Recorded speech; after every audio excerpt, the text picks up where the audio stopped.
예, 안녕하세요. 의사는 치료하고 자연이 낫게 한다. 경희바른 한의원 원장 주진원입니다.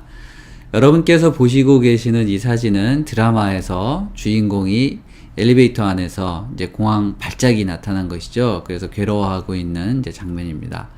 최근에 연예인이나 이런 드라마, 영화를 통해서 공황장애라는 병이 많이 알려져서 공황장애를 겪지 않는 분들에게도 어느 정도 익숙한 병이라고 생각이 됩니다. 그래서 오늘은 공황장애 여러 정보 중에서 공황장애가 잘 발생하는 이제 패턴, 유형과 또 거기에 대한 치료 원칙에 대해서 정보를 준비했습니다. 먼저 공황장애가 어떤 병인지 간략히 소개해 드리겠습니다. 자, 공황장애라고 하는 것은 명백한 위험 없이, 위험 상황이 아닌데 당사자는 심리적으로 죽을 것 같은 공포감을 이제 느끼게 되는 것이죠.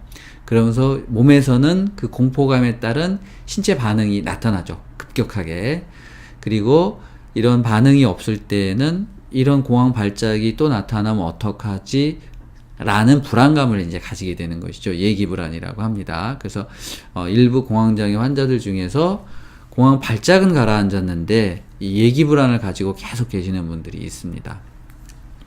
공황 발작이 일어날 때 국제적으로 13개 정도의 인정되는 이제 기준이 있는데 이것을 조금 더 자세하게 보면 이제 세 그룹으로 나눠볼 수 있습니다. 그래서 첫 번째 이제 심리적 증상으로 보면 가장 대표적인 것이 내가 미쳐버리거나 자제력을 잃을 것 같은 두려움과 공포감입니다.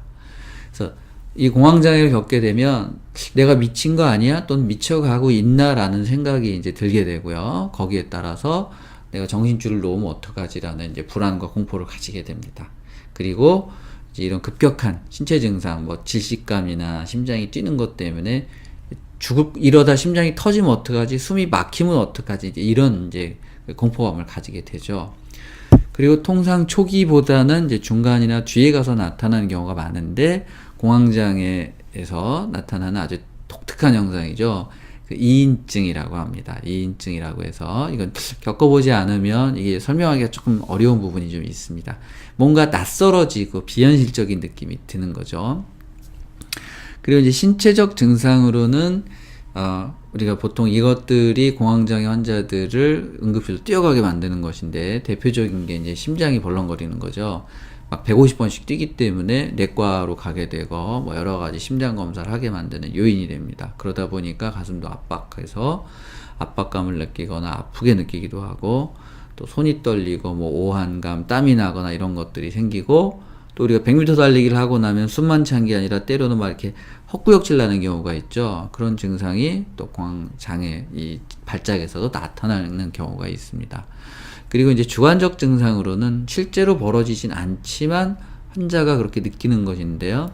대표적인 것이 이제 그 가슴이 답답해하고 그렇게 해서 질식감을 느끼는 거죠. 만원 버스나 지하철 밀폐된 공간에서 탁한 공기를 마시다가 어느 순간 갑자기 숨이 안 쉬어지고 질식감이 드는 것인데 느껴지는 것이죠. 그 다음에 또 하나가 이제 그러다 보니까 어지럽다고 느끼게 되는 경우가 있습니다. 이제 질식감과 함께 핑 돌고 그래서 실제 쓰러지기도 하지만 쓰러지는 것보다는 쓰러질 것 같은 두려움과 공포죠.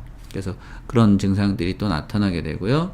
뭐 지각에서 감각에서 좀 이상한 느낌이 들게 되기도 합니다. 그래서 13가지를 한번 좀 자세하게 보면 이제 이렇게 나눌 수가 있고 그래서 이런 공황 발작이 나타나게 되는 일정한 유형과 패턴들이 있는데 이것은 국제적으로 아직 정리되거나 보고된 것은 아니고 제가 10년 이상 환자들을 보면서 이런 부분에서 공황 발작이 잘 생기더라 라고 하는 것을 좀 정리했습니다. 그래서 꼭 8가지만 있는 것은 아니지만 반복적으로 나타나는 것들을 한번 정리했고요. 이 부분에 대한 설명은 다음 시간에 이어서 해드리도록 하겠습니다. 감사합니다.